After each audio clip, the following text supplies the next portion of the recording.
It says we're going out live now.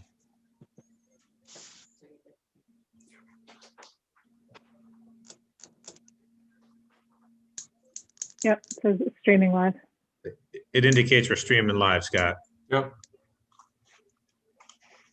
The kickoff? Yes. All right. Good morning. This open meeting of the White Cliffs Committee is being conducted remotely, consistent with Governor Baker's executive order of March 12, 2020, due to the current state of emergency in the Commonwealth due to the outbreak of the COVID-19 virus. We're not going to be taking any public comment this morning. And the first thing I think we got to do is a roll call to see who is here. So when I call your name, please announce yourself. Norm Corbin. Norm? I'm All here. right. Julianne Hirsch. Here. Diana Nicholas. Here. Tom Reardon. Here. And I, Todd Helwig, am here. So turning to the agenda, first thing is the approval of the minutes. So starting with September 22nd, any issues with the September 22nd minutes? I have none. Why don't we take them together? Does anybody have any issues with either the 22nd or the 14th? I do have a comment on the 14th. And what is it, sir? There's a sentence in there. Let me just pull it up, okay? Give me 1 second.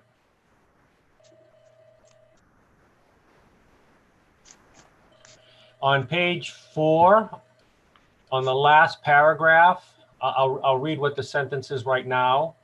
The DPW director is in the process of obtaining quotes from the same local contractor who repaired the roof, including the repair of significant building rot, specifically the windowsills where the windows are no longer secured to the sashes.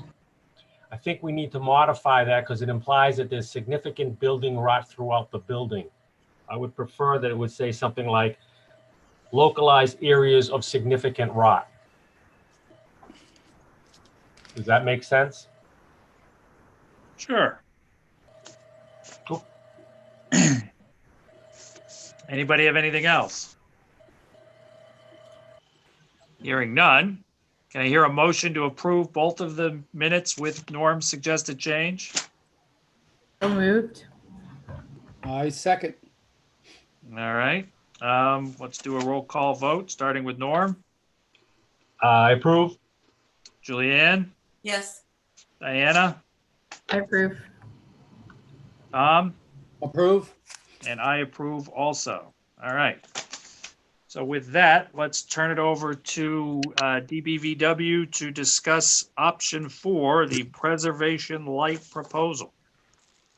Actually, thank you very much, Todd. We're here to do our final presentation of the entire report, which will include option 4 within that. Okay with that too. Thank you. John, do you want us to jump right in? I think you can jump right in. Okay, so with me today is Nelia Morrison, who's with DBVW Architects, and Eric Bush, who's a consultant to us with the Peregrine Group. And Eric's been focusing on the financial feasibility of what we've been studying. So I am going to share my screen. I'm going to attempt to share my screen.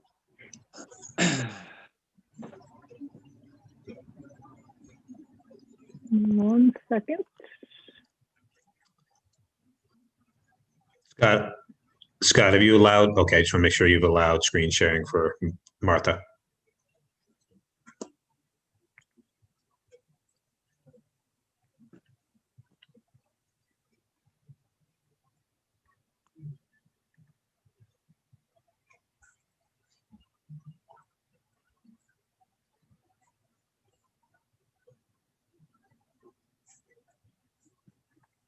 One second here.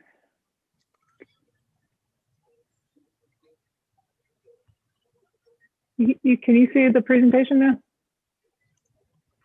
Yes, we can also see the slides on the other side. Yep. If you want to go into presentation mode. Yep. How's that? Perfect. Perfect. Okay, great. Okay, so thank you very much for giving us this opportunity to do our final presentation. Looking back, we began this project in January of 2019. So it's been almost 2 years that we've been working with this committee, and we will definitely miss working with this committee. It's been a tremendous experience for us. But we're also very pleased to be able to present our final report and findings. And as you all know, we've delivered the final report to the town. It's about 176 pages. So it'll be great if anyone has insomnia. So the summary of our presentation today is as follows. And this is essentially what's included in the report, but of course the report goes into much greater detail than we're going to go into today. So the report covers the history of White Cliffs. It's a fabulous property, you all know that, and we've had a really good time sort of delving into the history of the property. Within the report, as per the original RFP that we responded to, we identified character defining features. So as the preservation of this important property goes forward in the future, there will be a clear path in terms of identifying character defining features that should be saved with any preservation effort. We developed existing condition drawings. We did an assessment of the conditions of the building and prioritized what work needed to be done first. And that included mechanical, electrical, plumbing, and structural systems. We developed recommendations for completing the most critical work, which was done as phase 1.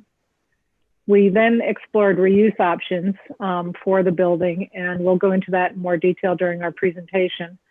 We ended up exploring 4 options in more depth than some of the others. And then working with Eric, we looked at identifying comparable event facilities and doing a financial feasibility analysis. And then we'll show you some conclusions and some recommended next steps. So with that, I'm going to turn it over to Nelia to talk about the building. Thank you, Martha. And I'm going to request remote control. And that way I can forward the slides. Okay, I just approved that. Okay. I didn't even know that was a thing. There we go. Okay, so I just want to summarize the findings of the assessment portion of the study, and then also just give you a little bit of some background into our process. So we started this out with assessing the historic information that we were able to find on the building. And I think we all know that's very limited. So we basically had historic photos and some building permits from the later half of the 20th century to use. And so these are just some 4 photos from soon after the building was constructed till about the 1940s, which kind of show the early changes to the building. And I think the 2 really important things to see here are just the change to the roof line, and then also the building being painted. And we spent a lot of time kind of investigating these photos because we don't have archival floor plans and elevations. So these drawings were really, or these photos were really the only information that we had to determine what the history of the physical changes to the building consisted of. So I think one really important thing to say about the upper left-hand and lower right-hand photos is these are the only images, the only documentation that we have of the east elevation of the building where the kitchen addition was constructed. Unfortunately, there are no photos of the north side of the building.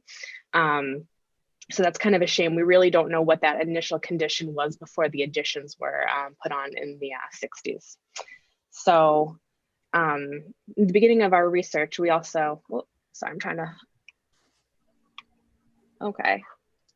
trying to forward the screen, but the arrows aren't doing anything. Use just the right arrow, not the down arrow. I am. Okay, so Neil, you just tell me and I'll adjust. Sorry. No Yeah. Can I, do I need to give it back to you? Okay, you've got it. So one of the initial things that we were actually able to find, which was really lucky, was a news article in the Springfield Republican from June of 1893, which actually noted what the architect was of the building, and that was really exciting because up until then we had no idea who constructed it and very little information about the original building. So I think a really interesting thing that I saw in this is just the description of the first floor is very close to what we see now in the building. And also it describes the second floor as being broken up into 6 chambers, which is really useful because now we know that sorry, I'm stuttering today. The upper portion was dramatically changed when the building became a restaurant and event facility. So next slide, please. And then we took all the information that we gathered and had to kind of graphically organize it into a timeline. So that included the important people that were involved, like the Wessons, the architect, and then also the major changes to the building itself, to the ownership of the building after the Wessons died in 1906. And then on the next slide, really getting into the changes that occurred after that. So the change of use in the 40s when it became a restaurant, and then later on, I believe in the 60s when it was also used as an event facility. And also you can see in the top left-hand photo, the photo is soon after the fire occurred in White Cliffs, which really significantly changed the 3rd floor and the roof line, where the decorative bell-shaped roofs were destroyed and then replaced with a flat roof. And then this brings us right up to the current condition, including the purchase by the town and also the roof replacement, which was completed in January of this year. So on the next slide, please. So outside of assessing the documentation, we then began to assess the actual physical condition of the building. And early on, we identified what were the key character defining features. And this is just an excerpt from that. So we've got the roof, the masonry chimneys, the turret structures, the windows, let's see, the decorative woodwork and the painting of the ceilings, and then also the stained glass, which was removed from the building. So we actually assessed that offsite at a storage facility and kind of cataloged all that information. And as Nelia said, this is just an excerpt. There are pages and pages in the report of character defining features. This is just a few that we pulled out to give you an example of what's in the report, because honestly, there are very few things in this building that are not character defining. It is such an elaborate and well decorated building that there are a lot of features. So it really comes down to what's the most character defining and what's the most elaborate, but the building is really full of interesting architectural features. Sure. And in terms of the assessment of the building itself, we described the existing condition, we documented it, and then we also provided recommendations for preservation. So simultaneous to our assessment, we had a sub-consultant come out and do a laser scan of the entire property. So the interior, the additions, and the exterior. And so what this created is a 3D point cloud, which is just millions of data points of information that really record every physical surface within and outside the structure. So that's a really useful record for the town to have of the exact conditions at the time of this survey. And so actually what you're seeing, the 3 pictures, they're actually not photos. They're still images from that point cloud showing the level of detail. So when we get that point cloud, we create a model, and that creates our architectural elevations and plans that record the exact condition of the building and the location of all the features. So that's a really great tool, which we've provided to the town. And then let's see, next slide, please.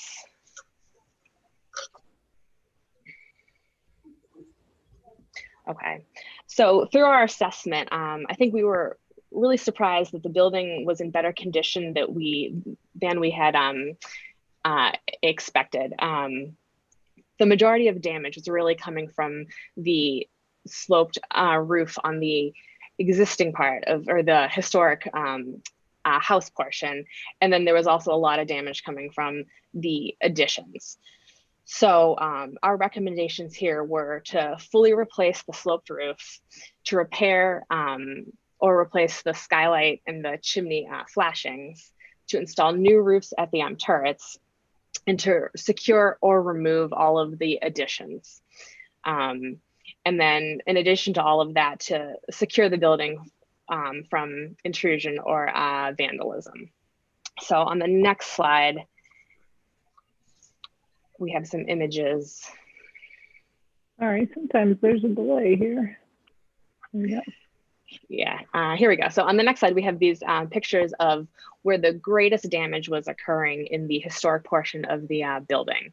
So you can see in the photo on the left, the skylight and the chimney and that area in between, and including the dormer a little bit to the north, is really where all the water was coming in. And anybody who's been in the building knows exactly the spot. It's at the top of the stair on the 3rd floor, where it kind of seemed like the sky was falling. But really the damage was very localized. So repairing the skylight, replacing the roof, and increasing the size of the chimney cricket was the first priority for the restoration of the exterior. So then on the next slide, just to summarize what was completed, so all of the sloped roofs were replaced in January of 2020. The flat roofs were also replaced in kind. And then all of the flashings and the chimney cricket were also new. So, excuse me. So, and as a part of that, the skylight was repaired, new flashings on the skylight curb. And then we had discovered fire damage at a portion of the west part of the building. And so the fire damaged framing and roof sheathing were also replaced. So then on the next slide, we've got some images of the work that was done. So you can see on the bottom left, a before and after of the fire damage that was within this gable on the west side. So all of the structural members were replaced or sistered, and the roof sheathing is all new in this area. And then the picture on the right is just the process when they were on site doing the roof shingle replacement. If I can just jump in there, the Yes, fire please. damage was kind of interesting because we had seen references to fires in the documentation, and we knew that the bell-shaped roofs over the turrets had been lost. But this is in an attic space, so we didn't know that there were still charred timbers in the building because it wasn't in an area that anyone would normally see. But by poking around the attic and basement and really looking at every square inch of the house, we did identify that there was this fire damage in a gable end. The upper left-hand image here shows where that fire damage had occurred behind that decorative feature. And our structural engineer developed recommendations for basically stabilizing and replacing a bunch of the framing in that gable end. But this is something we had no idea going into it, that there was fire damage remaining within the building, which is not unusual. We see those sorts of things a lot in attics and sort of not very accessible areas. Mm-hmm. And then just the restoration of the east dormer was also completed. Our recommendation was to remove and salvage the windows so that those could be restored at a later time. So that's complete in the image on the lower left. And then the flat roofs were also replaced, and we don't have an after image of that because this is a drone photo and there is not a drone image after. But you can see actually from the drone photo, the roof didn't look that bad, but you can see in the picture on the lower right that there was a considerable amount of damage. So that was taken care of. So ideally now the entire the entire roof cladding of the historic portion of the house is all new at this point. So there were a few things that were not completed that was part of our initial recommendations, and that's the restoration of the chimney at the south. And you can see there on that left-hand photo, the displacement in that brick. So that's a structural concern, but also the concern is that water damage could occur inside because of that really open area. But I will say that we did not see any damage at the south chimney on the interior at any floor. So it does not seem to be affecting the interior yet, but if left in this condition, it very well could. And then just the images on the right are of the addition. So you can see the top image is just a roof with ponding water. And we know that's a lot of weight on the structure, but also the fact that a lot of water can come in through this area. And you can see the bottom photo is where there is water coming in. There's a mechanical unit above that photo, and it's really affecting the additions significantly. So these are the things that are, I'm sorry, go ahead. Just at the risk of stating the obvious, and you all know this, but the reason these items were not addressed was strictly from a financial perspective. Restoring this chimney and replacing the flat roofs were an additional sort of investment that was above and beyond what the money that was available for phase one. So that leads us to, what do we do with the building? We looked as a team at several different reuse options. And of course, you as a committee will remember that we reviewed all these different options with the committee. So we wanted to make sure in doing this evaluation that we took everything into account. So we really looked at all potential reuse options. You can see that we categorized different reuse options in the left-hand column. So the categories that we explored were residential, which would include condominiums, apartments, affordable housing, senior housing. Then we looked at the category of cultural, which could be a house museum or an art center or something of a related use to cultural facilities. We also looked at municipal as a category of reuse, which could be a new town hall or a community center or municipal offices. We also looked at hospitality and event use because, of course, that's the use that's most similar to the way in which it was used in the past. So within that category, there could be a restaurant or a hotel or a bed and breakfast or a conference center or just strictly event space. We looked at educational and institutional uses, including conference center, event, classroom, office. And then we looked at commercial spaces, commercial use as well, which could mean office space or medical offices, or perhaps retail, or something like a funeral home. So I'm going to go back to the previous slide. We created this matrix to show that we explored all the options, but of course, not all the options are feasible. So within this exploration with the committee, we then sort of narrowed it down to which of these options should be explored in more depth and which of these options might be feasible. So you can see in this matrix, we've got ownership categories, financial considerations, and then pros and cons of each of these potential uses.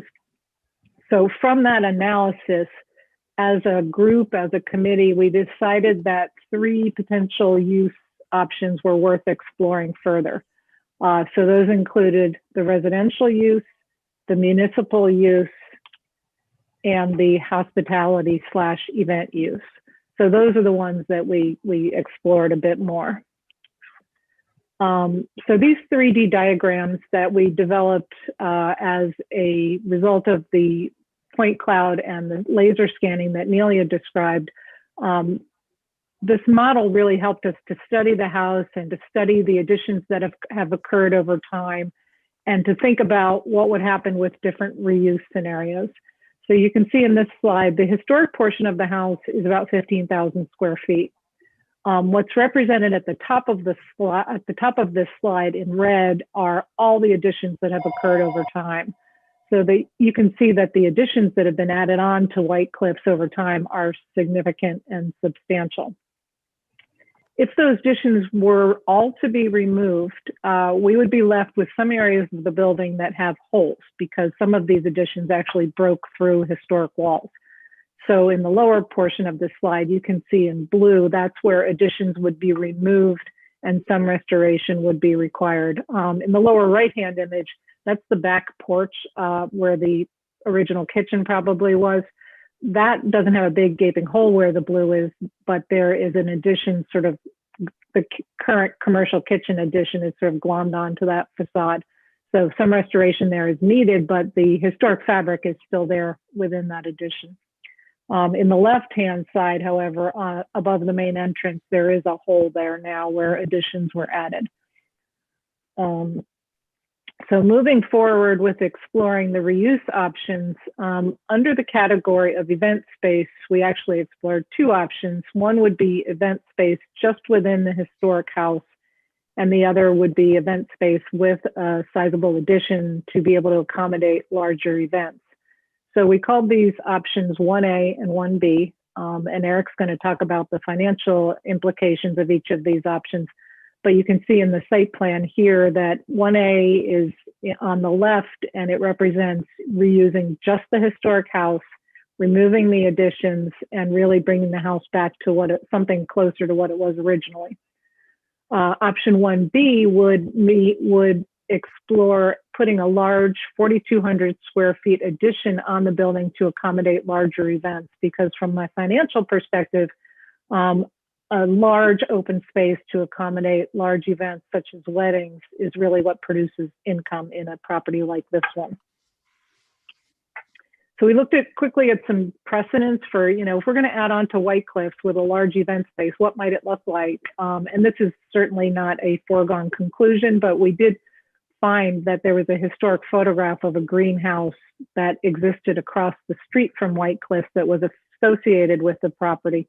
So we just used that as a potential precedent for maybe a new addition to White Cliffs. Even though this was across the street, it's of the same era. And we thought the form was very attractive in terms of creating a large open structure. So this is what a 4,200 square foot addition might look like. Again, this is incredibly conceptual in terms of the design, but these models were really done just to study size, scale, and the amount of square feet that would be required for each of these uses. So with the event space and a new addition, the pros are that it's probably the most feasible use in terms of developing the historic mansion. That's why this use existed there in the past. It preserves the building to a great extent, and importantly, it's a semi-public use, so the public would still be able to have access to White Cliffs if this were an event space. But of course, it's semi-public, it's not fully open to the public. In terms of the cons, clearly the cost of a new addition is substantial, so that's a negative factor. There's potential noise associated with this type of reuse, and this is the use that has probably the largest parking requirement because of being an event space. So again, the existing house, it would be 15,000 square feet, and this is representing what a 4,200 square foot addition might look like. One story, but it could be a double height space. Option 2 that we looked at is the municipal use. And under this option, we studied what would be needed to convert White Cliffs to a town hall facility. So we worked with John to figure out in very general terms how many square feet would be needed to add on to White Cliffs to accommodate this use. Again, the existing house is 15,000 square feet, and the addition would need to be about 21,000 square feet, which is represented here as 7,000 square feet per floor. So that's a large addition to accommodate a town hall function. So in 3 dimensions, what does that mean? You can see in the upper left-hand image, sorry, I'm gonna go back to this slide for a minute. In looking at any of these new additions, we always concentrated the new construction on the back of White Cliffs, and we located any of the new construction options in a way that they would most respect the historic character of White Cliffs. So whether it was the event space or this new construction to accommodate a municipal use, we tried to attach it to the building very minimally, and we tried to locate it in a place where it would be not very visible from the main approach to White Cliffs. So the idea was always to feature the historic White Cliffs house as the crowning jewel, and then any new construction would happen behind it. So in these images, these are really not the kind of images that you would see from the street, but we, again, we're locating the new construction sort of above and or behind White Cliffs as you approach it from the street. These are more to show you what it would look like from an aerial view or from the most visible locations. So the pros of a municipal use include the fact that Northborough does need a new town hall. It preserves the building to a great extent, and it's a public use. So the public would have full access to White Cliffs under this scenario. The cons, of course, are that a large addition is required to accommodate town hall, and that means this is a high cost renovation. So again, the existing house is 15,000 square feet, and this addition is 21,000 square feet. Finally, we explored residential reuse of White Cliffs.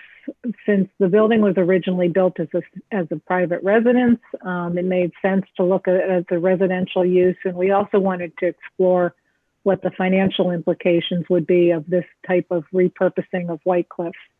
With the residential use, we did it in a way that we really wanted the main floor of White Cliffs to remain as it is and not to carve it up into small apartments. And the first floor being so ornate and so historically significant really doesn't lend itself well to being carved up to a residential unit.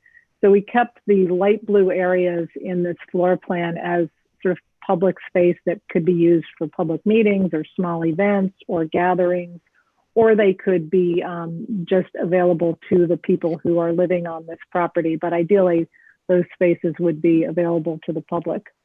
And then in red and in dark blue is the circulation and the sort of infrastructure that would be necessary to convert White Cliffs to 2 residential units above. So the 2 residential units would be in the 2nd and 3rd floors.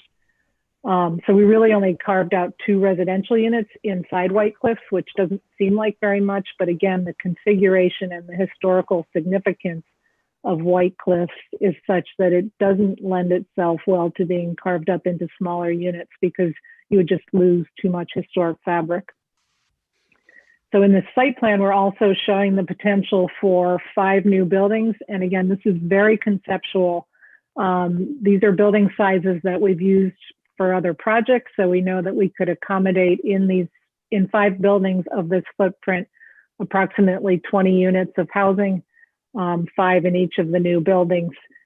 So this is just a representation of something that could occur on this site. The pros are that this option preserves White Cliffs, and the first floor could remain public or semi-public.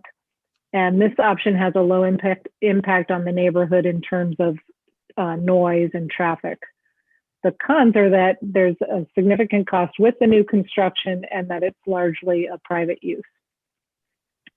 So again, in summarizing, 2 townhouse units in the main building, in the historic building, and 20 units of new construction under this scenario.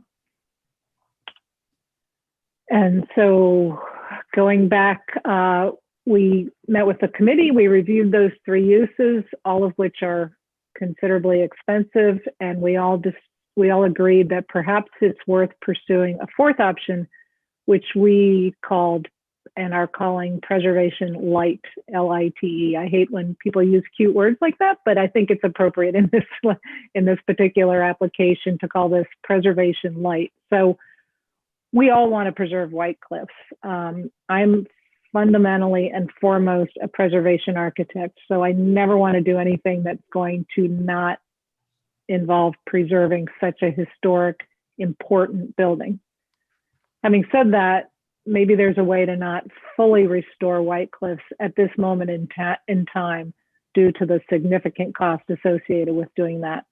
So preservation light wouldn't do anything that takes away from the historic preservation attributes of this building, but it wouldn't go as far as fully restoring the interior and the exterior. It would be doing what's necessary to stabilize it, what's necessary to keep it, and not what's necessary to go back in time and really fully restore it.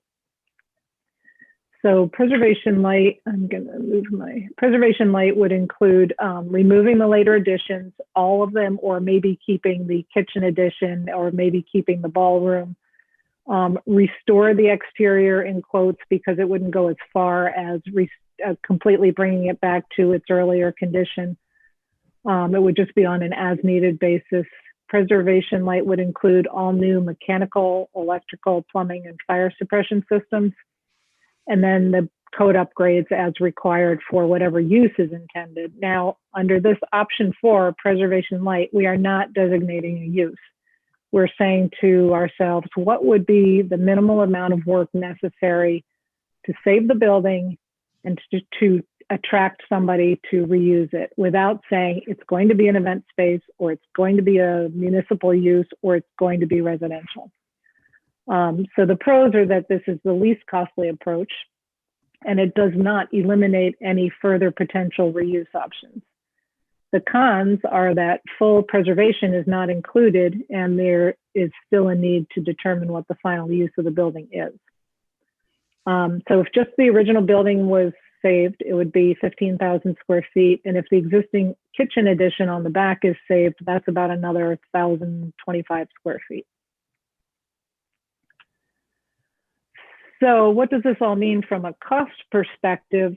This is all detailed much more in depth in our final report.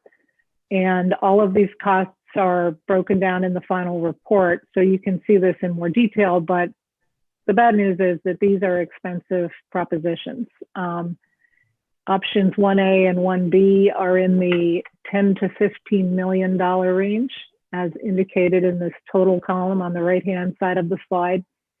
The municipal use is in the $30 million range. The residential with new construction is probably close to $20 million. And then the cost associated with the preservation light option is more like $6 million.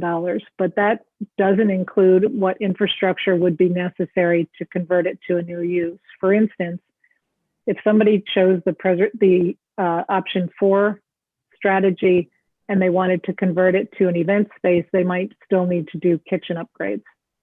So that's the option 4, is just that sort of bare bones saving of the building. So with that, I am going to turn it over to our consultant, Eric Bush from the Peregrine Group, who's been incredibly helpful in allowing us to look at the numbers and to decide, start to decide where do we go from here. Thanks, Martha.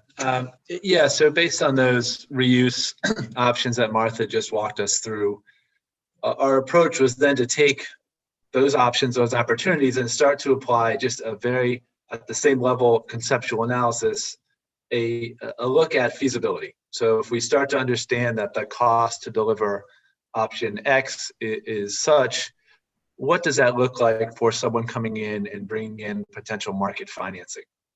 So the approach here is really combining a few different steps, but essentially looking at, for each of those reuse opportunities, if there were to be revenue generated by those uses, for example, on an event space, the revenue being produced, what that net revenue looks like, and translating that into how it compares to the cost. Does the revenue being produced equate to a value that essentially allows the cost to be paid for?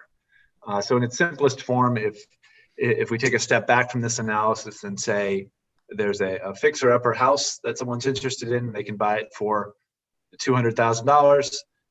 They budget and look at it and know they have to apply $300,000 of cost. The question of, at the end of the day, is that house worth $500,000 or more? Is it worth more than the cost? Is kind of that fundamental question that we're trying to work towards here. So in doing that, we established a couple points. One, for each reuse opportunity, we looked at a market value. And again, this is really looking at that revenue and expense model and understanding what that derived market value would look like for that complete building for whichever reuse plan. To do so, we needed to do some survey out in the market, whether it be on the residential side, on the event space side, and in much more detail in the report, but we'll hit on some of those points here in the presentation. And we also had to apply some expenses. You know, in all of these scenarios, if you had apartments and you're renting those apartments, you still have expenses to cover insurance, landscaping, snow removal, lighting, all of those things that would be key necessary costs to support that use. So we're really looking at what kind of net revenues come off of this reuse plan, and therefore that's used to determine the market value. Per what Martha walked through, looking at costs, so actually having a third party help highlight what those construction costs would be, and based on the combined experience between my firm, Martha's firm, and the third party estimator, really looking at applying soft costs as well, meaning the architectural, engineering, permitting, you know, all those items that would be needed to support the creation of the reuse. And then very simply, we took the market value and the cost basis and tried to figure out where they balance. If the market value was $1 and the cost was $2, we know that there's sort of a gap there of $1 in value that is a disconnect between the market value and the cost. And we're defining that as a funding gap, something that wouldn't be able to be privately financed. We wanted to highlight what those hurdles look like, and then also some potential ways to fill that. So Martha, if you could advance the slide. Thanks. So based on that description, if we look at 1A, which is the reuse of just the historic house for event spaces, what we did is we looked out at the revenue side as a starting place and said, okay, for an event space like this that would primarily be used for social events, you know, weddings, corporate parties, holiday parties, etc., civic events, what would that look like throughout the year? And I know this is getting into the weeds a little bit here, but this is more highlighted and walked through in the report, and it's a little tough in presentation format. But from an annual standpoint, what would those potential rental fees look like to allow those events to happen? So we looked at what others in similar markets had achieved for fees, and then we also applied some seasonal impacts. We know that a Saturday in June has a certain rate and a certain demand for it, where a Wednesday in February might be a lesser demand, a lesser rate, and lesser usage. So we tried to be as accurate as possible in forecasting what the total revenue would be for a year, given average rates of rental fees, and coming up with a total revenue number, in this case of $177,000 per year. And then with that, we know, of course, that there are some expenses, utilities, insurance, those items I mentioned before, that would need to be assumed to be paid, so that the total rental fees as a gross amount have to be adjusted to show some of those expenses that are necessary to operate. And therefore, our key factor is really what's net, what's left at the end of the day, which would be cash flow from this use that could potentially be used to bring in construction loans, to entice equity investors. It's this cash flow that really helps determine the market value for what would be an income producing use like renting for events and capturing rental fees. So Martha, if you don't mind advancing. So just a quick list, and these are broken out in much more detail in the report. And I know that this committee, we've talked through a number of these and some of the factors in past discussions, but wanted to just make reference to looking at a disparate group, some very similar in terms of comparable use, others not exactly the same from a physical perspective, but operating and trying to isolate what just those rental fees would look like. If you don't mind advancing one more, Martha. So one key factor to look at, before I get into what is somewhat of a sobering outcome from that look, is one key factor is we really looked at the real estate. So in this case, if you're operating an event space and looking at the rental fees, so someone's coming in and they're paying a rental fee, because of the complexity and starting to layer in the potential for food service fees. If someone is a catering company and is catering the event, how do you model the revenues coming off of the meal prep and those packages that come with it? So it becomes, as we go further down into really looking at an event operator, and we'll talk about this more, I think, at the closing portion of the presentation. If we start to look at a functioning business as an operator that would be renting event space, there are multiple layers of potential revenue, but it really goes outside of the real estate. It starts getting into the marketing packages, the invitation printing for weddings, the food service, and what the markup on catering would be. And that would go well outside of what really is being produced by the real estate and renting it for rental fees. So it's somewhat of a narrow approach to give us a baseline to look at. Do the revenues for creating an event space and renting that space out equate to the ability to finance those improvements? So what we're looking at here, if you mind going back up one, Martha. What we're looking at here is at the top, from the top down, and this is just a reformatting essentially of the table that Martha pointed to with the costs, but breaking it down by the demolition, the sites, the building costs, soft costs that I mentioned. So we think, again, that this 1A option of event space within the existing house is order of magnitude about $11 million or $10.9 million.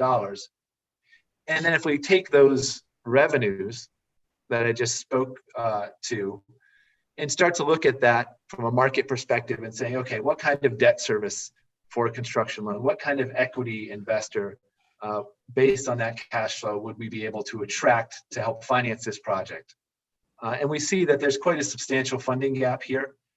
We show that the debt that we could bring in based on that cash flow is only about 5% of the cost, where ideally from a market real estate perspective, we want that number to be maybe 75%, 65 to 80%, somewhere in that range. 5% is actually, quite sobering, meaning the cash flow being produced from renting the event spaces really doesn't fully pay for the cost of those improvements. So that funding gap, therefore, is quite sizable. There are some potential sources that could help really start to solve for that funding gap, and these subsidy sources, for lack of a better term, are there for exactly that purpose. The Federal Historic Tax Credit Program, the State of Massachusetts Historic Tax Credit Program, these are programs designed to help fill that gap, knowing that the cost to rehabilitate a building like this might lead to the need to have some subsidies to be brought in that could help really reduce that gap, allow it to be more viable and financially feasible from a market perspective. So we just did, and again, the assumptions are in the report, and I'm happy to speak to them, but want to make sure I don't put everyone to sleep. We think that there are, between the state and the federal, 1.3 and 1.1-ish, these are conceptual numbers, millions of dollars that could be brought to bear for a project like this if the guidelines are followed and the buildings are restored per the historic guidelines for rehabilitation. Obviously, there'd be other components if this gap were to start to be chipped into that 95% gap. There would be other grants, fundraising opportunities and things like that would go probably hand in hand with it, but we wanted to highlight those ones that are more obvious and what the order of magnitude would be for those sources. So Martha, if you could hit it.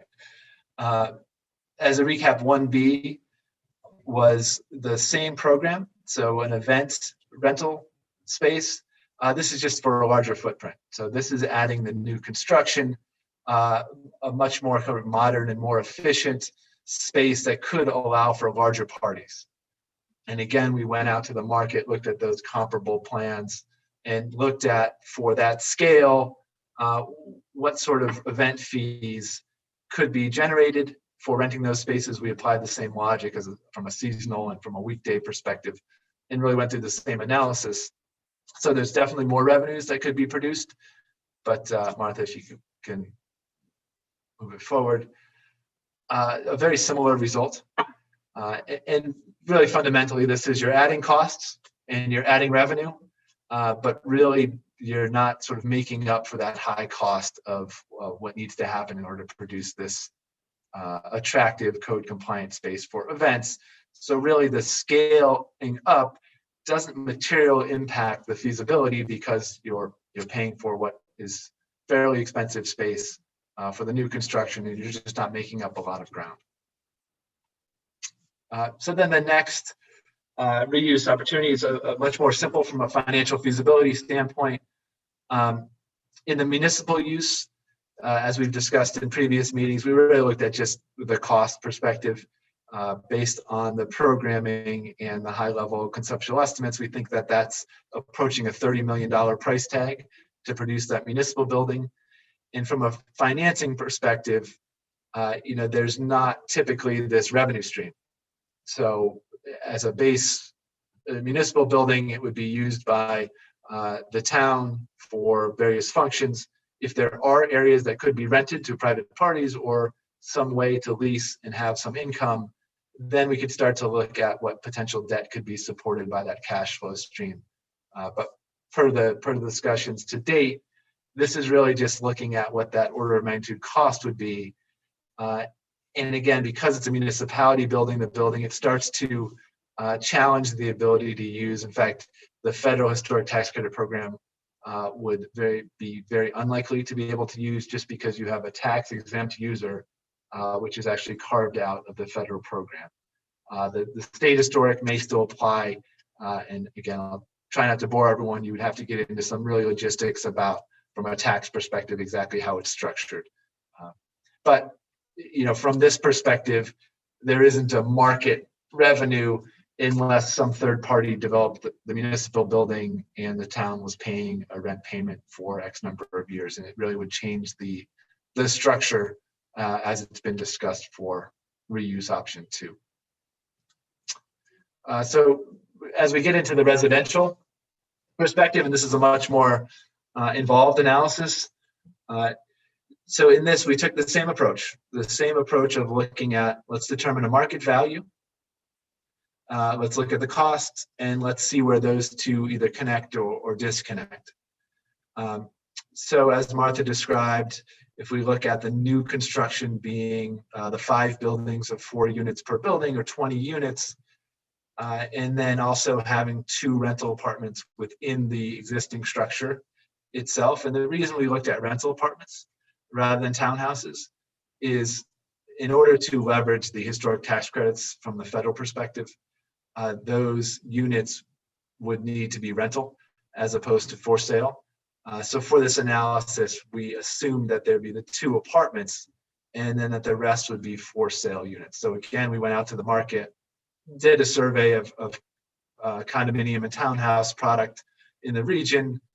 We looked at apartments within the region and really tried to push those together to approximate what both the rental income would look like within the existing building, and then potentially what the condominiums or townhouses could sell for. And combining those 2 elements into determining what the market value of, in this case, 8.4 million would be determined. And that's based on a monthly rent for those 2 units of $3,200. So fairly high end, top of the market for what would be pretty dramatic units within the existing building. And then we used a gross sales price for the townhouses, the new construction, of about $380,000. So with those 2 combined, and again, lots of work in detail as backup in the report, but we thought the market value at this conceptual level was about 8.4 million. And Martha, if you could hit forward, against that cost that we described before of about 20 million. So again, we have a funding gap here of 60+%. I'm now moving kind of into the middle of the page, listed the sources for equity and debt as derived from sort of a market perspective. And then what was left is deemed as this funding gap. So we think that the market value is 8.7. We think that or 8.4, excuse me. We think that the cost is 19. The difference would be this funding gap of about 12 million. And again, using those sources, we think you could leverage the federal historic, mass historic, and really start to eat away at that gap. But as you see here, order of magnitude, you'd be about 25% through that funding gap at this level. Again, conceptual level, and trying to get a baseline for what that financial feasibility would look like. On reuse for the preservation light, a very kind of unique approach from a financial feasibility standpoint, because as it's described from an improvement standpoint, as Martha described more eloquently than I will be able to, that is the stabilization of the building. That is creating a platform to really preserve, bring the building out of its current state, do the key demolition, the stabilization work, but not bringing it all the way to a completed state where it'd be ready for reuse. When preservation light option 4 is completed, the building does not have, turn on the light and start to collect rent. There's still quite a bit of gap between that finished state and a finished state that would support, say, event space or support the rental of apartments. You'd really have a shell of a building that would then need additional costs that are captured in the other pieces to bring it to that finished state that would allow it to earn revenue. So because of that, we really looked at it from a cost perspective, and we know that if this option 4 were to be pursued, there would be a capital cost to stabilize the building, but then obviously there would be some ongoing operating expenses as they are now, probably increased from where they are now, where you'd have some need to keep up and maintain that building. These are very order of magnitude. We could go through this and kind of pick apart each one. We wanted to represent that there'd probably be some negative income per year if this shell were in place. Martha, if you could just hit forward. So again, this isn't probably the most compelling thing. It really shows that $6 million order of magnitude cost that is in the larger table from previously discussed in the presentation. And then it's really showing that because there's no revenue being produced from a market perspective, there'd be no ability to go out, to walk into the bank and ask for a construction loan on this. It wouldn't be based on revenues. It wouldn't be based on the market value of what's generating revenue from an ongoing basis. It would be a very different discussion. In the same way that the bringing in the tax credits would be a difficult task because it's not quite complete. The tax credits help to and require that the buildings are placed in service at the end of the project, and that's kind of the kicking off point to say, yes, you've done what you said you were going to do, and these tax credits are available. If it's not quite placed in service, meaning it's not an active use at the end, it would really take some thought and some kind of unpacking of this to figure out how those credits could potentially be leveraged for this. So I know there's probably quite a few questions on that, but Martha, if you want to hit forward, I think that. Yep. So thank you, Eric. That's incredibly helpful in terms of us understanding the numbers.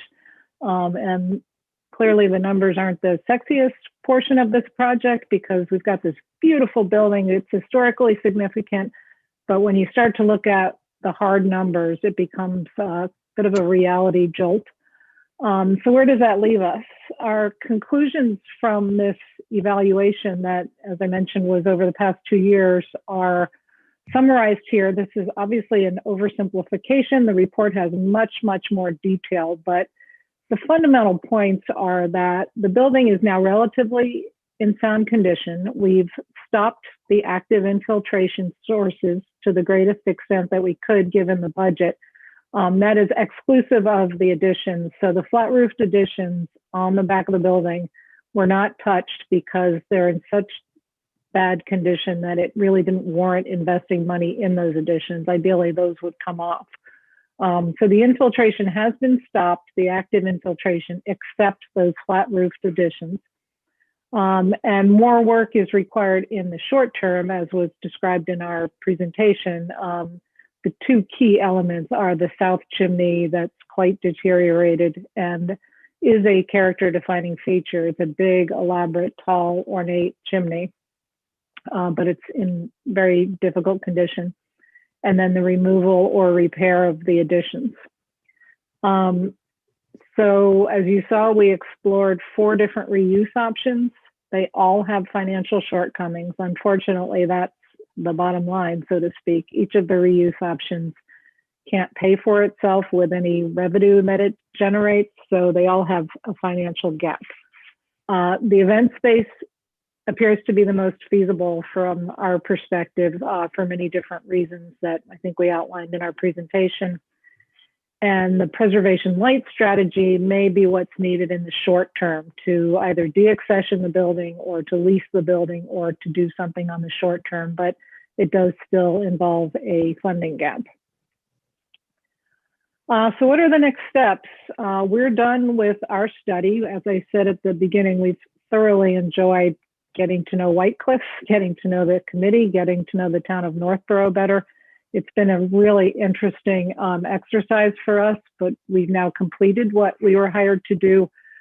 So next steps are really, it's in the town's court now to hopefully use the information that we've gathered. Hopefully we've put it together in a format that's usable for the town to identify potential funding and ownership strategies, to seek operating partners if that's the way it's going to play out, perhaps issue an RFP for redevelopment and or for an operating partner, and to determine funding sources for the preservation light approach if that's the one that you'd like to move forward with. So with that, we would love to open up the floor for questions, discussions, and again, thank you for this amazing opportunity.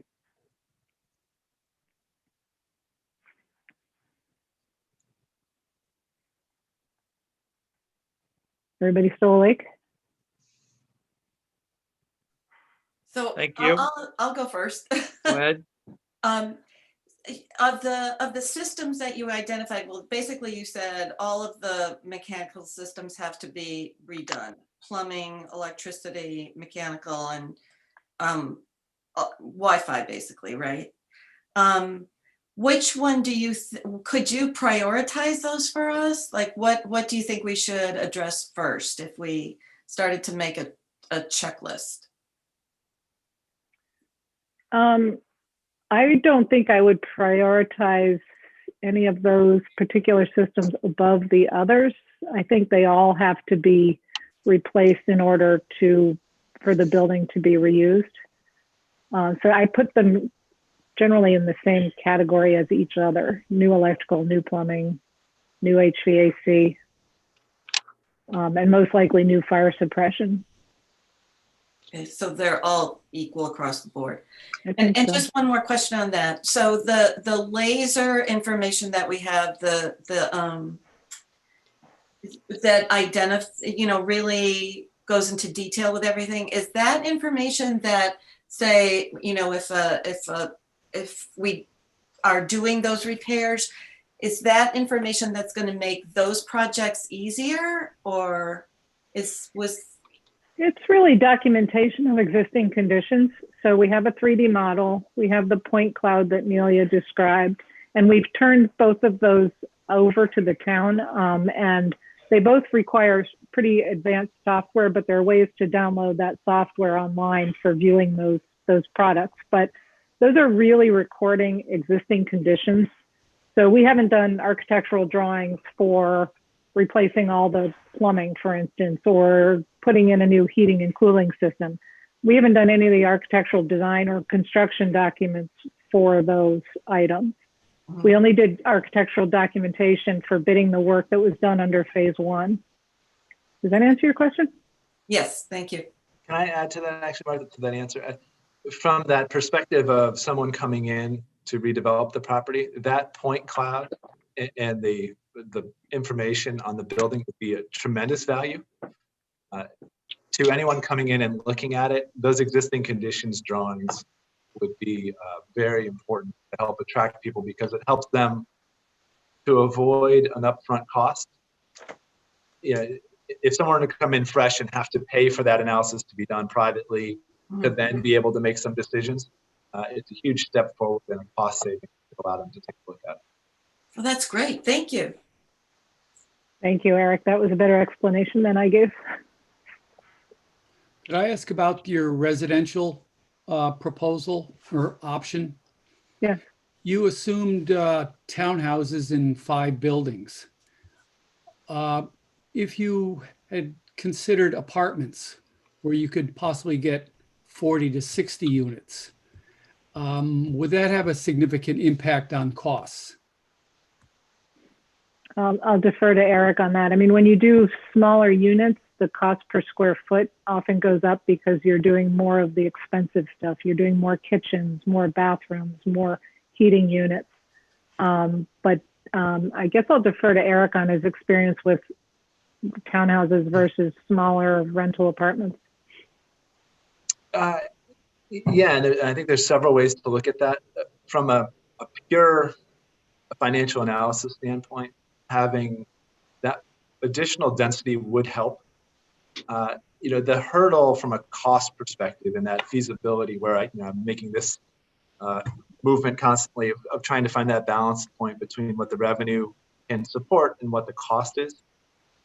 With the more units and the higher density, you have a lot more of those fixed costs, those costs to restore the house, which is really the expensive component to it. Bring in the site, bring in the new utilities, all the site work that would be necessary to essentially create the infrastructure to build out the units. In that scenario, the additional density would absolutely help from a financing perspective. I think to Martha's point, the additional density brings in a whole bunch of other factors. The cost to build and the stress on the infrastructure is that much higher. Parking, 40 units versus 20 is an issue.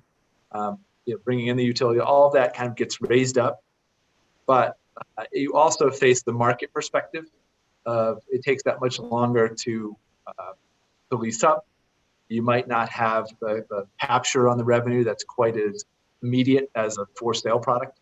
So lots of factors to push into that, and I don't mean to be confusing in my answer. In general, the density will help offset those fixed costs, but that's kind of an oversimplification of saying, yes, it would work because you'd have to adjust it to other factors as well. The other thing I think we talked about at one of our previous meetings was constructing affordable housing. There are a lot of towns have mandates for additional numbers of affordable housing units, and there are also other funding sources for affordable housing. So, that would be something to explore as well, but that's a further study.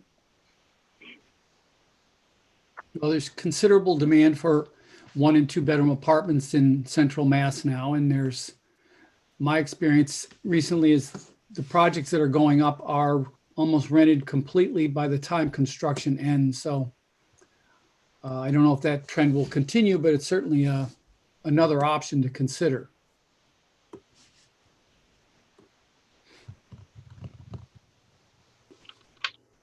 I had a question on option 4. I was surprised to see that it includes demolition of the additions. I know there's a couple of cases with in particular, there's one section of the addition that's really poor, but the image you showed, it removed all of the additions, and I don't know if that's what I was expecting from an option 4. And that's a huge added cost. So why was that part of the option 4 option? I think we looked at option 4 both ways, Norm. We had the opportunity to keep the kitchen addition, which was 1,000 square feet in one of my slides. The other addition that could, of course, remain is the ballroom addition. But Right. the 2 additions on the back with the flat roofs that are leaking, I think those would come off under any scenario. But you'd also shown that the bar area was reopened and the curved porch was reopened in the image that I'd seen. And that again, that's what surprised me. I know in a perfect world we'd like to do all of that. It also included removing the second floor additions and stuff. I just see that as a big honestly, those are graphics that we had from the previous presentation of removing all the additions. If option 4 were pursued further, we can, look at keeping some of those. That was really just a graphic, but I don't think your demolition costs would change that much. I think with Preservation Light, we weren't not including the cost of doing the intricate infill where those additions would be removed. So I apologize if I presented the wrong graphic, but I don't think it would change the equation that much. And then in the report, you have a line item on option 4. It's restoration of White Cliffs for $3 million. What is that including? Is that including? I didn't realize option 4 had restoration involved in that. Well, I think I put restoration in quotes if I'm remembering correctly, because it's really let me go back to that if I may. It's on the report. It's on page 4.2.10. Yeah. I assume it's MEP and code compliance, fire systems, plumbing, Right. electrical. Right. I think I summarized it in the presentation. Hang on a minute here. I guess that's what I'm trying to understand. If that's what it is, at least I know what it is, because I don't.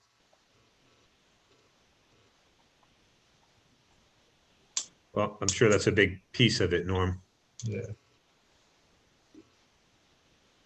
So I wouldn't have used the word restoration, I guess. I would have used the term code and mechanical systems upgrade. Oops, sorry.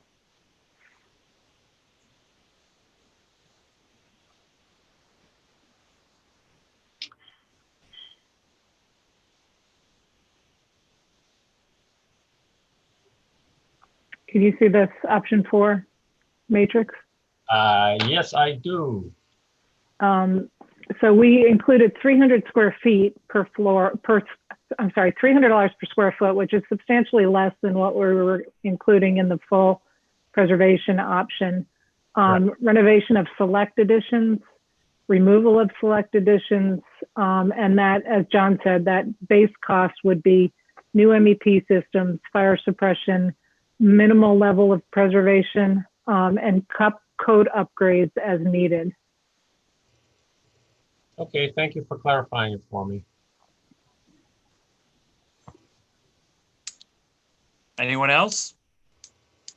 I did want to compliment the architectural team for the strategy of lightly touching a restored historic house in both the hospitality and the municipal approach, where I think of the Isabella Student Gardner renovation, where they had a glass corridor attached to the original historic home, and then they put the adjacent services in it apart. So they preserved the fabric of a historic house while also adding necessary educational classrooms, shops, so forth. But that, in my mind, is a great approach to lightly touch a historic building and still get more diverse uses on site. So I would certainly recommend that approach. Thank you. And thank you for using that comparable. I love it. Is that the gentleman who did that design? But it's a great approach. I worked on that project. Yay. Lucky you. Yeah, it was fun. Through the chair, if I can ask a question. Absolutely. This is for Eric. In the preservation light, we're looking at about a $6 million cost. But just to be clear, so and what we discussed at the last meeting was this potential concept of the town, has paid to acquire the facility, right? So we could potentially look at getting into a long-term lease for $1 to have someone then come in, bring private funding in to renovate the building and to open it.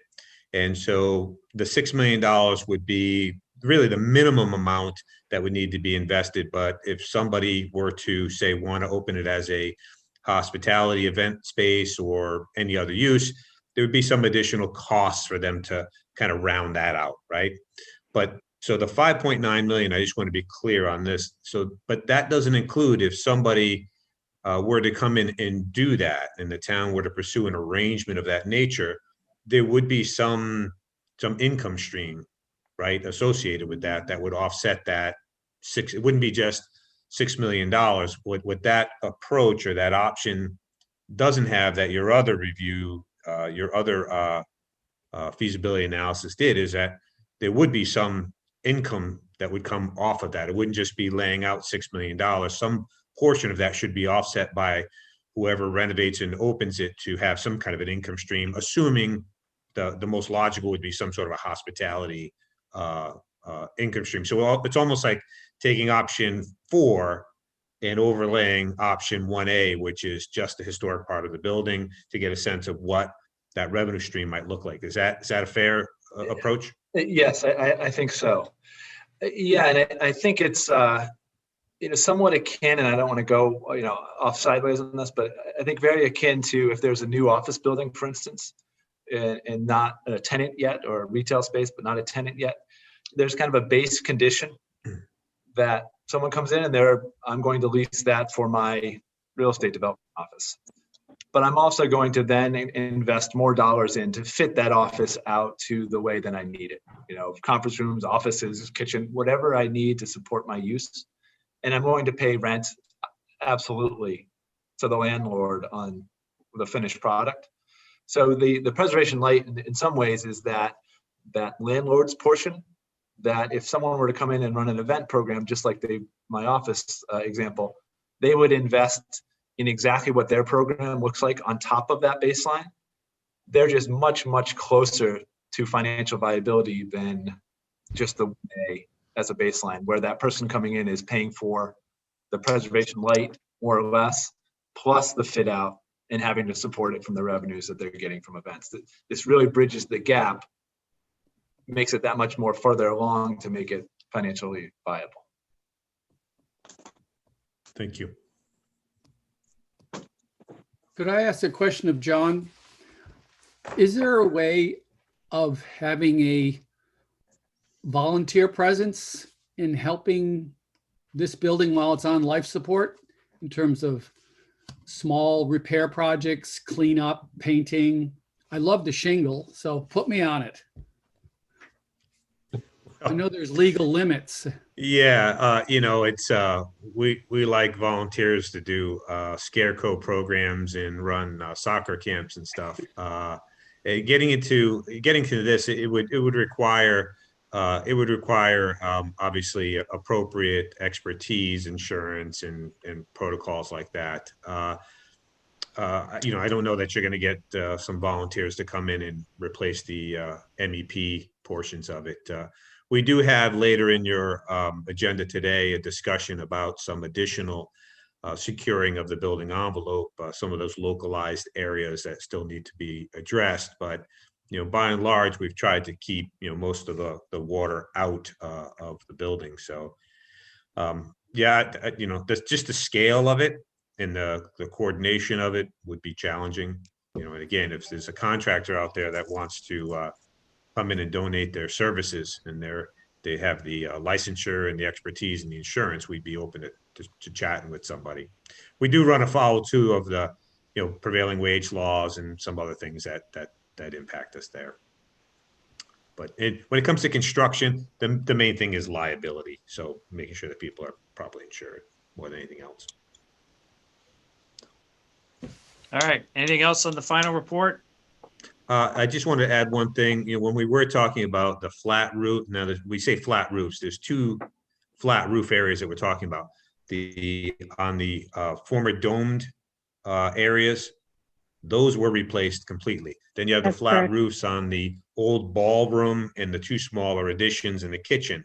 So we did not replace those, but some of the water infiltration that we had on those additions, particularly the large ballroom, we did have the roofer reseal those seams and those edges to keep the water out. The far small addition that's really kind of falling off, there wasn't much to be done with that. But some of that ponding water and that infiltration that was shown in some of the photos, we've actually addressed some of that when we did the original roof. I just want folks to know that. But there was a limit. Any of those seams on that big open ballroom space, we had them check all those seams, any punctures or anything there. We did replace that or repair that as part of the peaked and roof work that we did. So, but there's plenty more to be done for sure. No question about that. Thank you for that clarification. I was really focused on the 2 small additions on the back that are flat. Yeah, and there wasn't much we could do with those. That's why you recommended removal. And I wouldn't recommend investing in those. Right. All right, are we good? If just a general comment that before we move on, and I just want to thank DBVW and their sub-consultants. I've worked with a lot of consultants on a lot of projects over the years, and I just have to say the service has been top shelf. The quality of the product that you produce for us is excellent, and you know, people in these types of situations where, you know, your client doesn't always necessarily know what they want until we kind of have to go through that process. And I think we felt a little bit of that in this project, you know, so we wanted different options and we had an option A. So we were it was a moving target. I just want to say that for the record, you and your firm have worked with us at every step, has been reasonable in terms of your fees. And again, for the record, in many instances, we drew resources from you and you gave us time that we weren't necessarily billed for. And I just want to say, I think overall we got more than our value out of you. And I just want to thank you for the professionalism and the quality job that you guys did do for us. Thank you so much. We've thoroughly enjoyed working with all of you. If now we could just change the end numbers. We could just change the end numbers for us a little bit to be a little more favorable. We love the building. I wish we could draw better conclusions because it is a fabulous building. But you all know that. Thank you very much, everyone. Thank you. Too. You. Well, Bye. happy holidays. You too. Thank you. Stay well, everyone. Thank you very much. Thanks. All right, item 3, John, I guess this is you, the discussion of next steps. This is me. No. It is on the agenda. So this is, you know, you saw some very, very broad bullet points that were put in the presentation by the architect about next steps. You know, conceptually trying to figure out where do we go from here. You know, we have option 4 that I think the other options, particularly things that would require full restoration of the structure, I think we sort of by consensus the last meeting accepted that that's probably out of reach in terms of making it viable economically. So we're kind of focusing on this option 4, some variation of what would be needed to do the minimum improvements to the building to kind of get it back on the market. And so there's a couple of options for us to talk about. You know, one is that the town just, you know, finance that work that needs to be done. You know, again, it's not necessarily my choice, but that is an option. The other that we have started, by the staff at least, having some preliminary discussions with would be, you know, can we look at this potential approach where, you know, the town has paid for the acquisition of the facility and the land. We have made improvements to the building. We put a new roof on. We've done some minimal restoration to preserve the building envelope. One of the options for a next step potentially would be to look at putting together an RFP to see if there is interest in potential partners out there in the private sector that might be interested in and able to come in and to restore the building, either you know, them holding the entire cost of that, or them requiring either additional grant funding or subsidy by the town, if that's the case. I guess I'm not sure what interest is out there and how viable that is. And the only way to really do it would be to go out and test the market. So that would require us to put together an RFP about what it is that we'd like to see, and which means, you know, what are the things that we'd emphasize? We'd want to see, and by the way, let me back up just for clarification for people of the public who might be watching, but some members as well. RFP stands for Request for Proposals, and that's a very specific legal process under Chapter 30B, Mass General Laws, the procurement laws. And what it does is it allows the town to seek proposals, but it's 2 pieces. It's a financial proposal that's separate from the qualitative proposal, and it allows the town to basically weigh the 2 of them and make a decision. This to be defined differently as an IFB, which is an invitation for bid, which is you have to go to the low bidder or the person who offers you the most money we would want to be able to look at this process and say, okay, who's out there that's willing to partner with us? How much historic restoration are you willing to do? How much investment in the building are you willing to do? And what would be the terms and conditions of potentially that arrangement with the town? And the town would evaluate those options if we have more than one proposal, and we could then pursue an arrangement with somebody, a firm, a company, or an individual who might be willing to come in and invest in that property. But we would look at it, and part of the RFP process would be developing criteria upon which you would evaluate the proposals. So you would, in ranking order, talk about what would be, most advantageous, and not advantageous. So if someone were to come in and say, I don't want any money from the town, but I'll do a full historic restoration to the old glory of the building. That's highly advantageous. And if someone else said, hey, I'm going to preserve the streetscape and the core things on the inside, but I'm not restoring, all this other stuff, and I would need some help, to the tune of X dollars to make that work. It would be that kind of a process. You'd have to sort of rank what it is that you want. So tell people the things that you're asking for. So the priorities for me would be, preserve the historic aspects of the building to the extent possible, inside and out, and minimally the streetscape, and to minimize the additional cost, if any, to the taxpayers, to do that. Thirdly, as Julian has mentioned many times, is, we probably want to, we'd want it to be advantageous to have some public access to at least the historic part of the building. That would be a plus. And then we would come up with, whatever other criteria we'd be interested in.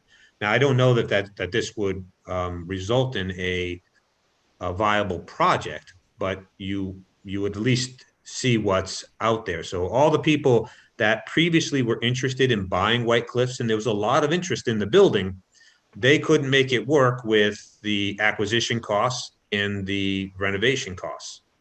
So now we've sort of, we take the acquisition costs off the table because the town has paid for that, and then either help through grant funding or seek, earmarked funds from the state or tax credits, whatever the other process is, potentially some CPC funding. Can we patch something together that would get the building back operational and open for business, so to speak? So, that's a process. Part of that process, though, both in generating the scope of services as well as marketing, and this is the piece that, that concerns me the most in terms of my capacity as the town administrator, is I'm very comfortable putting building projects out to bid, but this type is not a normal. I think you would need somebody to help with this particular RFP scope because it's somewhat unique, and we have members on this committee that have expertise. But I also think the committee is going to need some assistance with, once we put this thing together, just dropping an ad in the TNG isn't going to do it. You're going to need somebody to help, beat the bushes to find people who do these types of projects and might be interested, some sort of marketing assistance, so to speak. And that conceptually, that's, in my mind, after going through this and seeing the numbers as we've seen them and focusing on this option 4, how do you make option 4 reality? That would be one of the potential ways of doing this would be an RFP process, getting some assistance, perhaps either with the architect and or their consultants. It would require another smaller contract for those services, but it isn't something that we could do entirely in-house. And then we would see where we are at that point. I have a question. I think the RFP is a great idea. Under 30B, you're not required to hire an OPM, right? No, because it's not a building project. So it's actually Chapter 149 for building projects. Yeah. Under 149, you would have to hire an OPM for any project over $1.4 million. This is a little bit different, but basically where it's almost it would be a lease agreement essentially. Yeah, I guess I bring that up because some of the OPMs out there, do cross into that real estate territory in terms of their expertise and being able to help with sort of both the real estate side of it, and the marketing. So I don't know if that's something the town would think about. I think that we're, I mean, the architects are doing a great job, but they're not going to be the ones to help us with the marketing either, right? Right. So. And again, I'm open, what I'm stating here for the committee is that this isn't something that, Kathy, Scott, and I are going to whip up for you. We're going to need some help. Now, whether that help is the architect and their consultants or a different consultant that would be more specialized in this, I don't know. I mean, technically, we should do a practice good business, sound business practices, which is a term under the procurement laws, to kind of look at what the options are for that. I mean, you could even put a little scope of services out on the street that says, we're looking for consulting services to help us do an RFP process. So, but certainly if people have ideas or if there are firms out there that do this, that would be what we would look at. Are you looking to do this before or after town meeting? Well, that's a discussion for the committee, because we have remaining funds. And one of the things that we're struggling with is it's almost an endless amount of repairs that we can do, right? We weren't able to tear off the additions because we didn't have sufficient funds. The chimney still remains, that needs to be repaired. But that's about $100,000 to restore that south-facing chimney, the one that was in the presentation. And then we do have a smaller amount that needs to be done, which is we'll discuss in the next agenda item. But I do think we need to finish buttoning up some of the open windows and rotted areas. They need to be secured. We believe we can do that. That should be, by consensus, about $10,000 to do that. But the larger projects of the chimney, we need to determine, do we have enough funding to do that and pursue this RFP process? Well, on the RFP, because there was no application before CPC for any money, but I mean, we could try to get something and use the admin fund, right? To increase the admin fund to allow something to be used for this. Yes, you could. I guess, so the thing that we need to balance is, what, if anything, do we want to or feel needs to be spent to further preserve the envelope? And really, at this point, we've sealed off those additions. That work has already been done. We've taken care of the dormer in the back. That was an issue. I think if we, it's the chimney is the big question. That's a big cost. And then I don't really have a good sense of what these consulting services would cost us to have somebody help us with a scope of services for an RFP and to help market it.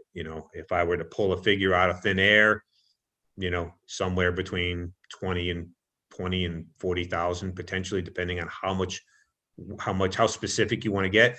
I think one of the great things is, anybody, as far as the marketing, we have all of this great data, as was pointed out. We have all this information that's already been, we've already spent the money to acquire and is available, so that somebody wants to come in and take a look at this project. They don't need to do a lot of that. We can reference the work that's been done already.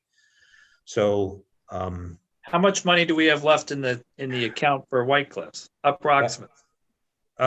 Just shy of about 190,000. But remember, we have standing costs, monthly costs, and some other things.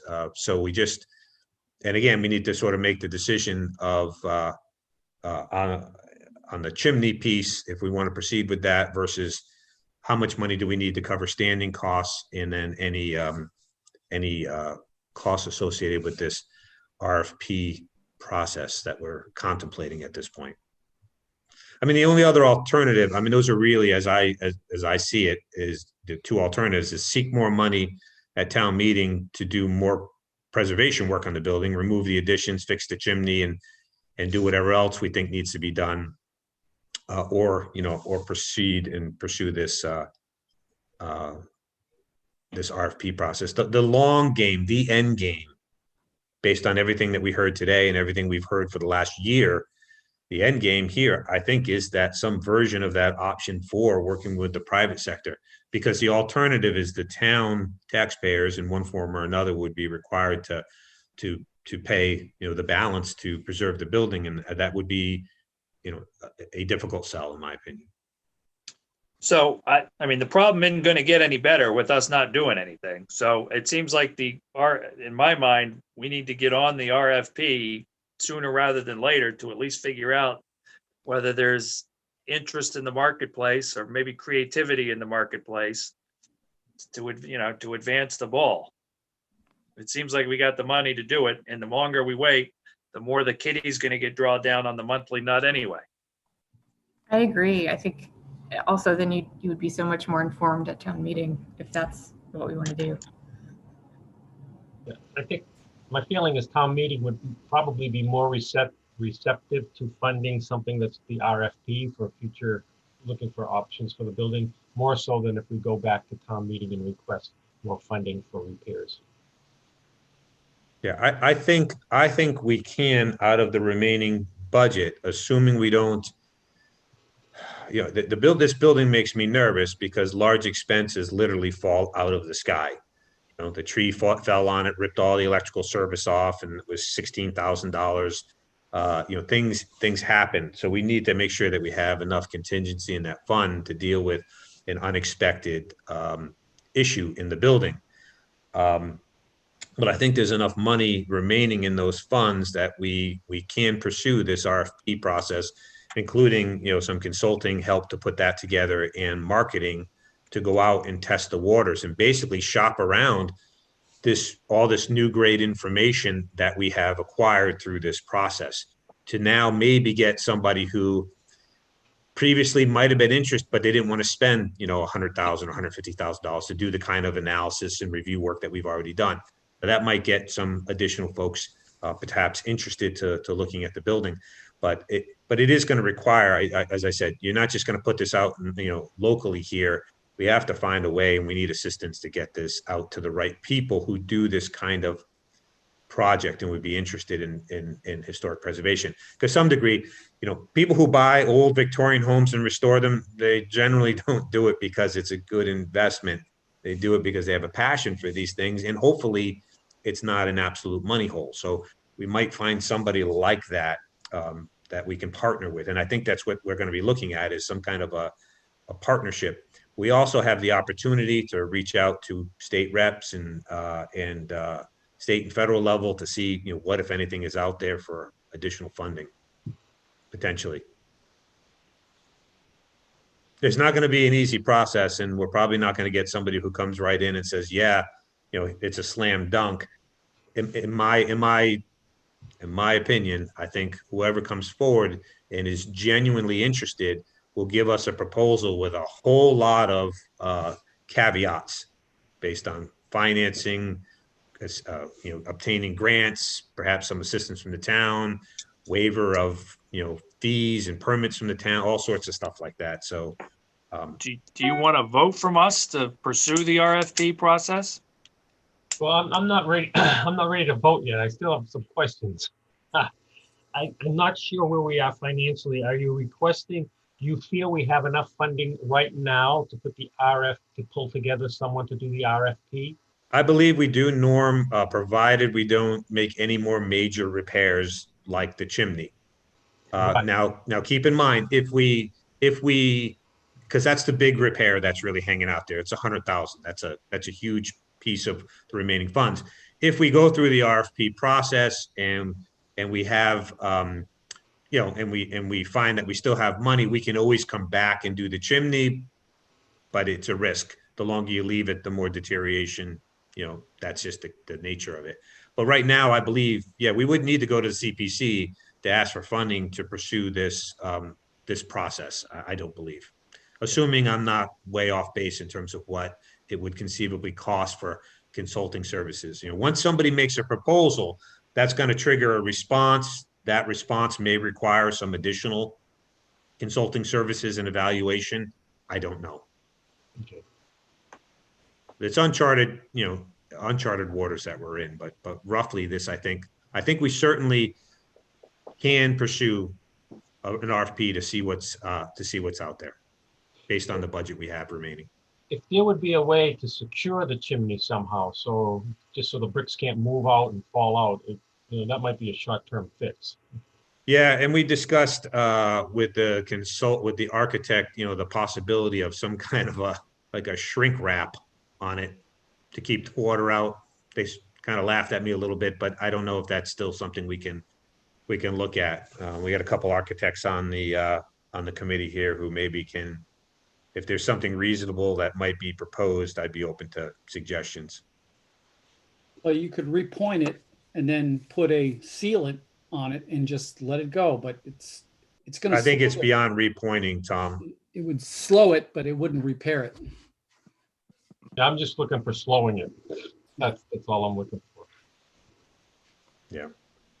Okay. I mean, we can continue to look at that. We've had a mason. I mean, Scott Charpentier has done a fantastic job for us on this project, and we've had masons out there. We have full bid specs prepared by the architect, by DBVW as part of their fee, and he shopped them around. He's met with masons out there who do historic restoration work, and we have hard numbers for that. So if the town wanted to, we can pull the trigger on that work. I'd be more leaning to spending the money for the RFP at this point than to that kind of investment in the chimney. And there's a possibility that we can maybe do both, but we are going to run out of, if we don't seek additional funds, we are going to run out of money, at some point here. And we do have carrying costs that aren't going to go away. I have a question for Todd, actually. So I watched the CPC meeting the other night, and it seems like there's 4 major projects that people are asking for. Do you, by any slight chance, know, have the historic portion of that budget, is that maxed out, or is there any money we could ask for? Well, it's not maxed out, because as long as we put 10% into each bucket, we can continue. You can spend as much as you want on any of the projects. The historic's already got $250,000 that goes into it for the White Cliffs now. But the other problem is the application deadline is passed for the year. So there's really nothing we could do at this point anyway, because we're going to vote on the allocations in less than a month, I think. Oh, I thought we had. Yeah, beginning of January is when the public hearing's already been advertised for. Yeah.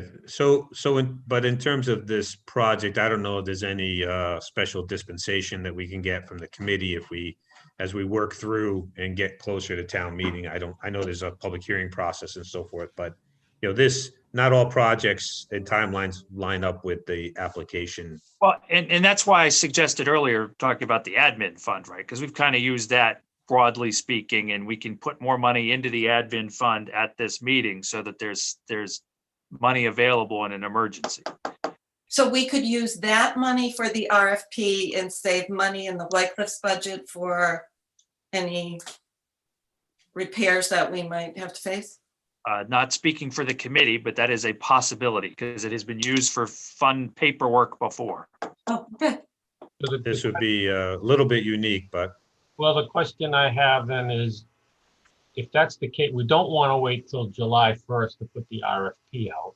So if that was a possibility to use the administration funds from CPA, then the question I have is there currently funding available that's active for the administration fund that we could access like next week?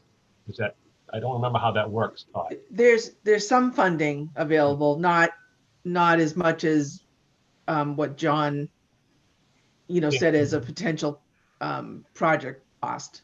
Yeah, but the tough thing is to go in for an ask without, like, we're not packaged up and framed up to Right. be able to go in and make a clean ask. We're still we're working through this in real time. That's the difficulty. If we and I think the point is, since we have the 190,000 now, we can use that money. We don't have to go to CPC. Correct. So if anything, and again, I don't, as far as a layup potentially is, I think if we go out, we get a sense of what we need to spend for the RFP and the consulting services to get through this process. Then we have a sense of what's left for the budget, how much it would cost to do the chimney, and if we're close.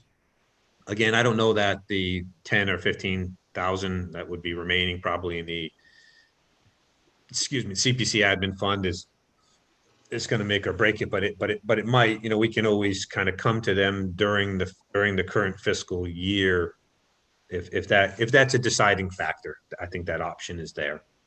Whether or not they would approve it, that would be a process issue. I think the first thing is that we need some numbers in terms of what this would potentially cost. And in order for me to get this is, I know this sounds silly, but it's like you need a scope of services to get a scope of services. Like I need a scope of services for the consultant that we're looking to hire to do the RFP scope of services and the marketing scope of services. So it's like I need that process before we can get to the other process. And again, this isn't something that I can just sort of, pull out of thin air. So if anybody has any input on that, I'm open to it. To Diana's point, I'm not wedded to DBVW. They did a great job for us for what we hired them to do. But in terms of trying to get help in developing a scope of services for the consultant, I'm open. This is new territory for me, guys. So but you could still activate the mechanism of that contract and have Pellegrin do it, right? Well, depending on, yeah. I mean, it depends on how much we're. Oh, you mean have Pellegrin do the scope for the RFP.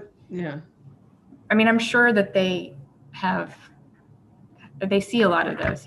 We're not the first group to come to this sort of realization and look at that as the next step, I assume. I mean, Well, isn't he doing that? Well, that's why I was kind of gravitating towards them, but I got a sense that you. No, I mean, I was maybe speaking specifically of the architects themselves, because that's not so much their expertise, but. No, I was leaning towards their sub-consultant, Eric Bushy, because this is more his area. He makes a lot of sense to help with that RFP. So. And that's really what I was looking potentially to do. So if you'd like, I can have some conversations with him to see what a proposal would look like for that. Yes. That makes sense. That makes sense. Okay. Who is this again? This was Eric. Okay, thank you. Right. I apologize. I have to go because I have a 1 o'clock meeting. Okay. You're excused. Is there anything we need to vote on that you need me to vote on before? No, I just really just by consensus, I just want you to be aware of this, given the discussion we just had about money. And that is my intent is to exercise the quote that Scott, again, has gotten put together to the architect that did that beautiful work on the dormer. The carpenter that did the beautiful work on the dormer has done the sealing off of the additions for us. Local person does top shelf work, very happy. He's given us a proposal for just under $10,000 to remove and seal up the windows and to seal off, particularly in the front turret there, the rotted wood that's getting a lot of water infiltration, and also to button up any remaining openings in the basement. There are windows in the basement that have fallen out and it's open, to seal the building up. I think it's a no-brainer, but I just want to make sure, unless anybody is heartburn about that, I don't necessarily need a vote. I can authorize it. I just want you to be aware of it. That makes sense? Yep. Yeah. Okay. Good. So we're going to do that, and then we'll work to get a proposal together from Eric and for the RFP and the marketing. Okay. Thank you. Excellent. Diana, you're excused. I guess we'll go on with the rest of it real quick. Take care, Diana. Have a good holiday. Merry Christmas. Thank you, Diana. So we need a next meeting date. What are we going to talk about at the next meeting? Well, next meeting would be an update on the work that we're authorizing today and a discussion regarding the RFP process. So think about like your last meeting where we asked the architect to give us a proposal, then we meet, we discuss the proposal. If it makes sense, we can proceed with it. I have no idea, given the holidays, how long it's going to take them to do that. So, why don't I touch base with them, see how long it would take them to turn something around for us, and then we'll reach out to try to schedule something. Works for It's me. it's gonna have to be obviously after the holidays. Yeah. Probably the second week in January or something like that.